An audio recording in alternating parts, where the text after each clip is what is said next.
नमस्कार दोस्तों, मैं आपका दोस्त दीपक मुटरेजा। विधानसभा चुनाव को लेकर के दोनों ही पार्टियां तैयारी के निर्णायक दौर के ऊपर पहुंच चुकी है। दोनों ही पार्टियां मतलब बीजेपी और कांग्रेस की बात हम कर रहे हैं। हालांकि और भी पार्टियां अपने अपने मुद्दों को लेकर के अपनी अपनी जो उनके जिस प्रकार से उन्होंने अपने अपने चुनाव करने हैं वो अपने अपने कर रहे हैं, लेकिन फिलहाल जिस प्रकार से कांग्रेस और बीजेपी की बात हम कर रहे हैं उसमें सबसे बड़ी बात यह है कि दोनों ही पार्टियों में गुटबाजी भी हावी है इस बार, क्योंकि टिकट की जो लिस्ट है वो तो लंबी है, लेकिन 90 विधानसभा है तो 90 लोगों को ही टिकटें जो है मिलनी है। कांग्रेस और बीजेपी ने क्या क्या इस बार फैसले लिए हैं, किस प्रकार से गुटबाजी को ख़त्म किया जाए ताकि सभी के सभी लोग, सभी के सभी जो गुट हैं वो एक दूसरे की टांग खिंचाई ना करें, ताकि चुनाव अच्छे प्रकार से लड़ा जा सके और जीता भी जा सके। दोनों ही पार्टियां चाहेंगी कि हम सरकार बनाएं। आज इन्हीं मुद्दों को लेकर के हम चर्चा भी करेंगे। हमारे साथ अजय मल्होत्रा जी हैं, वरिष्ठ पत्रकार हैं, राजनीतिक विश्लेषक भी हैं। वो काफ़ी लंबे समय से, काफ़ी लंबे दौर से ये चुनाव को देखते भी आ रहे हैं और समझते भी आ रहे हैं कि किस प्रकार से पार्टियां जो हैं वो काम करती हैं। उनके कुछ सूत्र भी ऐसे हैं, अंदरूनी खबरें जो है लगातार हमें हम लोगों को दे रहे हैं। तो आप लोग भी जुड़े रहिए, देखते रहिए कि आगे क्या क्या होने वाला है और किस प्रकार से पार्टियों ने अपनी स्थिति को बना लिया है। सर, आपका बहुत बहुत स्वागत है। सर, क्या कहेंगे, जिस प्रकार से गुटबाजियां जो है अब तक देखने में मिलता था, कांग्रेस और बीजेपी में लगातार गुटों में लड़ाई झगड़े शुरू हो जाते थे कि मेरे कैंडिडेट को टिकट दो, वो कहता था मेरे कैंडिडेट को टिकट दो, नहीं तो फिर एक दूसरे को हरवाने के लिए काम करना शुरू कर देते थे। इस बार क्या स्थिति रहने वाली है सर? अब की बार विधानसभा चुनाव में एक चीज़ खास है। भाजपा और कांग्रेस दोनों बहुत गंभीर हैं। उधर जहां अमित शाह जी ने मोर्चा संभाल रखा है, इधर राहुल गांधी खुद देख रहे हैं सारे सीन को। पहला दौर चुनाव का है टिकटों का वितरण। इसको लेके काफ़ी आशंकाएं रही हैं दोनों पार्टियों में, भी कहाँ कैसे करेंगे। गुटबाजी भी है, दोनों में है गुटबाजी। अब दोनों पार्टियों ने लगभग फाइनल फार्मूला तैयार कर लिया है और ये भी रास्ता निकाल लिया है कि गुटबाजी को कैसे रोका जाए। भारतीय जनता पार्टी ने जहां अपने जो शीर्ष कुछ नेता हैं हरियाणा के, राव इंद्रजीत, कृष्णपाल गुर्जर, धर्मवीर, और भी कई जैसे एमपी हैं, जो एक्स एमपी हैं जो हार चुके हैं, अरविंद शर्मा या फिर बंतो कटारिया या संजय भाटिया जिनको टिकट नहीं मिली थी, इन सब के ऊपर विचार करने का फैसला लिया है भी इनको टिकटें, इनको एडजस्ट किया जाए, किसी प्रकार इनमें से अधिकांश को एडजस्ट किया जाए। तो एक तो भाजपा ने ये फैसला ले लिया है। दूसरा, भाजपा ने दो तीन टायर की स्क्रूटनी शुरू की है। 2 दिन गुड़गांव में इनकी बैठक चली, जिसमें पैनल बनाए गए 90 की 90 सीटों में। उसके तुरंत बाद कल रात से ही छोटी टोली, जो कि धर्मेंद्र प्रधान जी जिसके हेड हैं, केंद्रीय मंत्री हैं, जिसमें मनोहर लाल जी भी हैं, विप्लव देव भी हैं, पूनिया जी भी हैं, बड़ोली जी भी हैं, और अपना नायब सैनी जी भी हैं। तो उन्होंने मंथन शुरू किया है। उनकी कोशिश ये है कि हाईकमान के समक्ष जहां एमएलए पुराने सिटिंग नहीं है भाजपा के, वहां के लिए सिंगल पैनल लेके जाया जाए, एक ही नाम लेके जाएं, और उन सीटों पर भी एक नाम लेके जाएं जहां एमएलए या मंत्री जिनके जिनकी रिपोर्ट कार्ड ठीक है, वहाँ उनका सिंगल नाम लेके जाया जाए। तो उस पर शॉर्ट लिस्टिंग उन्होंने शुरू कर दी है। एमएलएज की मोस्टली जिनकी टिकट काटनी है, नहीं जिनकी काटनी है, इस बारे में निर्णय सेंट्रल इलेक्शन कमेटी लेगी। जो फर्स्ट राउंड था पैनल बनाना, स्टेट इलेक्शन कमेटी, छोटी टोली जिसको आप स्क्रीनिंग कमेटी कह सकते हो, थर्ड जो लेवल होगा वो होगा अब हाई कमान, जिसको सेंट्रल इलेक्शन कमेटी कहते हैं। जो स्क्रीनिंग कमेटी या छोटी टोली है वो जल्दी 2-3 दिन में अपनी रिपोर्ट तैयार कर लेंगे। उनको कहा गया अभी 27-28 तक आप अपनी रिपोर्ट तैयार करो। और ऐसे में जहां सिंगल पैनल होगा, भाजपा चाहेगी कि 30-31 को एक सूची जारी कर दी जाए। सेम इज कांग्रेस की सिचुएशन है। कांग्रेस में भी अब की बार बहुत मारा मारी है टिकटों की। देखो 2,500 तो उनके वही आ गए, फार्म ही आ गए। हुड्डा जी की कोठी पे आज स्थिति ये थी कि लोग एक के ऊपर एक गिर रहे थे वहां पर। हाँ, हालात काफी खराब दिख रहे थे, हाँ, टिकट मांगने वाले ज्यादा थे। कांग्रेस ने भी एक फार्मूला निकाल लिया ताकि, अब देखो वैसे तो जब सारे ग्रुपों को बिठाओगे तो टिकटों का फैसला नहीं हो सकता। उन्होंने कुछ प्रभाव क्षेत्र छांट लिए, उसके हिसाब से शैलजा जी को कह दिया भी आप 20 सीटों पे पैनल अपना भेजोगे। ये वैसे बड़ी खबर है सर इस बार हाँ कि अलग अलग गुटों को टिकटें पहले से ही बांट दी गई कि आप अपने हाँ इतने कैंडिडेट ले आओ ताकि आपका गुट जो है फिर बाद में टकराव ना हो। हाँ, और भूपेंद्र हुड्डा जी का जो ग्रुप है वो 60 सीटों पे, क्योंकि भूपेंद्र हुड्डा जी के साथ दीपेंद्र सहित 4 MP भी हैं, तो इसलिए वो 60 सीटों का पैनल बनाएंगे। वो सिंगल लगभग लेके जाएंगे। अब वो उन्होंने भी होमवर्क शुरू कर रखा है अपना। तो वो जो भी, क्योंकि देखो हुड्डा जी का खासतौर पर सिरसा में जैसे है, शैलजा प्योरली अपने हिसाब से बनाएगी, 9 सीटें तो वही हो जाएंगी। फिर भिवानी, रोहतक, सोनीपत, इन पार्लियामेंट्स में हुड्डा जी का प्रभाव है, तो यहाँ की सीटें फिर हुड्डा जी देखेंगे। 9 की 27 सीटें ये गई, 9 वो गई, 27 और 9 36। कुछ सीटें ऐसी हैं जो सिटिंग MLA हैं, उनमें कांग्रेस ने कहा निर्णय अभी इनको चुनाव लड़वाया जाएगा 2-4 को छोड़ के। तो 60-70 सीटें तो ऐसी हैं कि जो मेरे को लगता है कि सिंगल पैनल जाएगा। नहीं तो कांग्रेस ने सोचा है भी 40 या 50 सिंगल पैनल वाली का 30-31 को घोषणा कर दी जाए।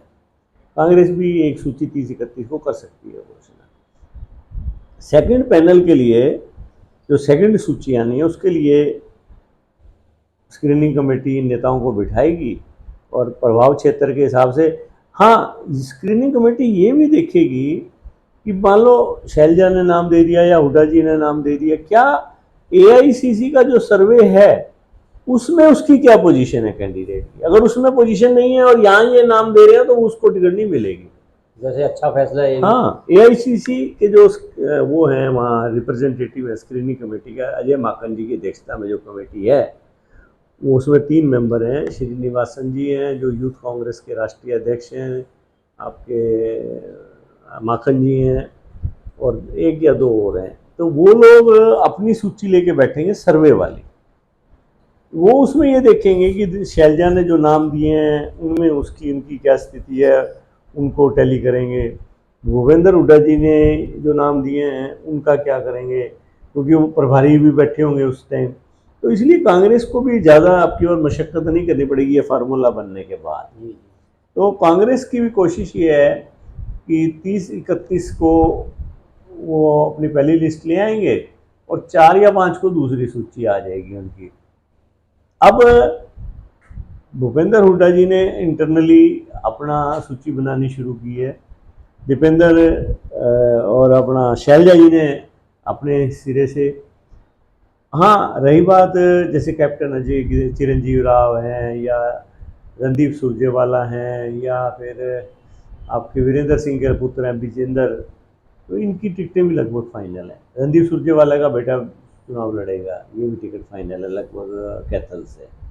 तो ये 8-10 सीटें इनमें आ जाएंगी, या कुछ ऐसे हो जाता है कि बाई चांस समझौता करना पड़ता है समाजवादी पार्टी से, जैसा कि उन्होंने आज 5 टिकटें मांगी हैं, दो पे हो सकता हो जाए समझौता, 2 टिकटें दे दें उनको भी। तो ये एक मोटा मोटा अब फार्मूला सेट हो गया, इस पे बढ़ रहे हैं आगे सारे। आने वाले 5-6 दिन इन कैंडिडेट्स की सबकी सांसें रुकी रहेंगी। वैसे समाजवादी पार्टी के साथ अगर समझौता होता है सर तो क्या प्रभाव पड़ने वाला है हरियाणा? एक्चुअली हरियाणा में ज़्यादा प्रभाव नहीं है, क्योंकि समाजवादी पार्टी वोट मांग तो रही है, उनका ज़्यादा यहाँ प्रभाव नहीं है, क्योंकि हीरवाल में कहीं देखने को नहीं मिलता। फिर भी कई बार लॉन्ग रन में सोचना पड़ता है पार्टी को, तो 1-2 सीटें देनी भी पड़ सकती हैं। तो ये ज़्यादा नींद मानेंगे, कांग्रेस की 1-2 सीटें उनको दे देगी। तो कांग्रेस अपने फार्मूले के हिसाब से, और जो उन्होंने बेसिकली सर्वे में क्राइटेरिया रखा था उसमें क्या नंबर आए कैंडिडेट के, और हरियाणा में कौन सा ग्रुप उसको प्रमोट कर रहा है, वो सारा चेक होगा। 1 हफ्ते का टाइम है बीच में। अब ये सारा प्रोसेस सोमवार से शुरू हो जाएगा, पूरा हफ्ता ये चलेगा, और हफ्ते के एंड में जाके 30-31 को एक सूची को निकालने का प्रयास करेंगे। तो 30 और इसी प्रकार बीजेपी भी जो सिंगल पैनल की सीटें जो छोटी टोली बना के देगी, वो कोशिश है उनकी 30-31 तक ले आए, और कम से कम मान के चलो आप 40 में से 2 दर्जन विधायकों की टिकटें काटने जा रहे हैं। 2 दर्जन की, यानी हाँ, 25 के आसपास, 24-25। हाँ, नए कैंडिडेट। भाजपा ये सोचती है कि 10 साल बहुत गंभीर है भाजपा के चुनाव को लेके, भी जो चुनाव में एंटी इनकम्बेंसी है उसका असर पार्टी में ना पड़े। क्योंकि लोकसभा चुनाव में भी देखा गया था कि लोकसभा कहा भी गया था कि लोकसभा चुनाव में जिन जिन विधानसभाओं के अंदर स्थिति खराब रही है पार्टी की, वहाँ के एमएलएज की टिकटें काटी जा सकती हैं, ऐसी भी संभावना है। नहीं, वो एकदम से आंखें बंद करके ऐसा नहीं किया जाएगा। कई एमएलए ऐसे हैं जो खुद तो विनिंग पोजीशन में है, उनके वहाँ पर और कोई कैंडिडेट भी नहीं है ना, वहाँ पर कोई और मजबूत कैंडिडेट भी नहीं है, तो ये बात नहीं है। हाँ, इस चीज़ को ध्यान में जरूर रखा जाएगा, भाई हारे हैं तो ये ऐसा नहीं है, जहाँ जीते हैं वहाँ भी कट सकती है टिकट, तो वो पार्टी ने पहले फार्मूला बना रखा। मतलब इस बार टिकटें जो है सोच रहे थे भी मेरी जेब में है, मेरी जेब में है, नहीं, नहीं, जेब में नहीं है। टिकटें तो या तो हाईकमान जो सेंट्रल इलेक्शन कमेटी है कांग्रेस की या भारतीय जनता पार्टी की, उनकी जेब में, वो किसको निकाल के टिकट देते हैं नहीं देते हैं, किसको बस की टिकट देते हैं, किसको वोट की टिकट देते हैं, वो तो उन पर डिपेंड करता है। मतलब काफी मुकाबला जो है इस बार कड़ा होने वाला है, देखने को मिलेगा। हाँ, इस प्रकार से अगर टिकटें दी जाती है तो कहीं ना कहीं स्थिति को देख करके, स्थिति को भाप करके टिकट दी जाएगी, तो कहीं ना कहीं लोगों की सुनवाइयाँ भी होंगी। लोग जो चाहते हैं, कार्यकर्ता जो चाहते हैं, उनका भी मन टटोला जाएगा। पार्टियों के जो सर्वे हुए हैं कहीं ना कहीं उसको अहमियत पूरी मिलेगी। देखो, दोनों पार्टियों ने, भाजपा ने भी कांग्रेस ने भी 3-3 सर्वे करवाए हैं, और नेताओं से भी पूछा गया है। अब आगे अब जो फाइनल लिस्ट बनेगी तो सारे फैक्टर्स को ध्यान में रखा गया। एक चीज़ और भी सर सुनने में जिस प्रकार से आ रही है कि जहाँ जहाँ क्षेत्रों में लोकसभा चाहे बीजेपी हारी है या कांग्रेस हारी है, तो उसका भी मंथन साथ साथ में किया जा रहा है कि हार के क्या कारण थे, वहाँ हारे तो आखिरकार क्यों हारे, उसी हिसाब से फिर टिकटों को जो है बांटा जाएगा सर। नहीं, देखो, वो तो ध्यान में रखा जाता है भाई, लोकसभा में भी हारे तो उसके क्या कारण थे, हो सकता है कि उसका असर विधानसभा में ना पड़ जाए। तो मैंने कहा ना आपको, भाजपा और कांग्रेस अब की बार इतनी गंभीर है टिकटों में, इतनी पहले कभी नहीं थी गंभीर, और दोनों बहुत फूक फूक के कदम रख रहे हैं और बड़ा सोच समझ के टिकटों को बंटवारा करने की कोशिश कर रहे हैं। वैसे ये चीज़ अच्छी है सर कि इस बार गुटबाजी जो है वो देखने को नहीं मिलेगी, क्योंकि पहले ही अलग अलग गुटों को टिकटें पहले ही बांट करके दे दी भाई, आप हाँ, अपने अपने पैनल लेकर के आओ। उसके बाद जो है सेंट्रल पैनल जो है इनका, सेंट्रल जो सर्वे वो उसकी स्क्रीनिंग कर लेगा। वाकई में स्क्रीनिंग होएगी, ये नहीं कि स्क्रीनिंग कमेटी नाम की है, स्क्रीनिंग होएगी अब की बार। और बीजेपी भी 2 दिन जो उन्होंने पैनल बनाए हैं, अब उसकी स्क्रीनिंग शुरू हो चुकी है बीजेपी की। तो बीजेपी ने तो कल रात ही स्क्रीनिंग शुरू कर दी थी और 4-5 दिन स्क्रीनिंग चलेगी, और कांग्रेस की स्क्रीनिंग परसों शुरू हो जाएगी। मतलब लगता है कि टिकटें भी जो है जल्दी, जिस प्रकार से 30 और 31 आपने बताया कि हाँ, पहले एक सूची 40-40 की, मेरे को ये लगे जो हमारे सोर्स ये कह रहे हैं कि 30-31 से एक सूची जारी कर देंगे। तो कड़ा मुकाबला आने वाले समय में पूरा मिलेगा। बिल्कुल दोस्तों, जिस प्रकार से आने वाले समय के अंदर आपको गुटबाजियों से भी मतलब देखने को मिलेगा कि गुटबाजी कहीं पर भी नहीं होगी, क्योंकि पहले ही जिस प्रकार से एक फार्मूला जो है तैयार कर लिया है कांग्रेस ने कि टिकटों जो गुट हैं उन टिकटें उनको पहले ही बांट दी है कि आप अपने क्षेत्र के अंदर अपने अपने कैंडिडेट्स को लाएं, लेकिन सर्वे के अंदर वो ज़रूर निकल करके आए हों। अगर सर्वे में कोई व्यक्ति नहीं है, नेता नहीं है, और उसके बावजूद भी अगर नाम दे दिया गया तो उसको टिकट नहीं मिलेगी। इस बात का भी ध्यान जो है वो रखना पड़ेगा। और खैर वो तो देखने वाली बात होगी कि आगे क्या डिसीजन होता है, लेकिन इस बार आपके लिए एक अच्छी खबर है कि ज़्यादा भागदौड़ और ज़्यादा दिक्कतों का सामना नेताओं को नहीं करना पड़ेगा, क्योंकि कई बार गुटों से प्रभावित होकर के जो जिताऊ कैंडिडेट होता है उसको टिकट नहीं मिलती, और नतीजा ये होता है कि पार्टी वहाँ से हार जाती है। इस बार ऐसी स्थिति नहीं होगी। आज जिस प्रकार से सूत्र जो बता रहे हैं, और इन सूत्रों का जो सूत्र जो बता रहे हैं उसके हिसाब से ऐसा है कि 30 और 31 तारीख को पहली लिस्ट जो है वो जारी हो जाएगी। आज के लिए बस इतना ही। ज़रूर आपको हमारी वीडियो पसंद आई होगी। हमारे चैनल को जरूर सब्सक्राइब करें, लाइक करें और शेयर करें। और विधानसभा चुनाव की पल पल की रिपोर्ट हम आपको देते रहेंगे। विधानसभा चुनाव की टिकटों के बारे में भी हम आपको बताते रहेंगे। इसलिए हमारे चैनल को जरूर सब्सक्राइब करें ताकि आपको सारी सूचनाएं समय पर मिलती रहें। आज के लिए बस इतना ही। नमस्कार।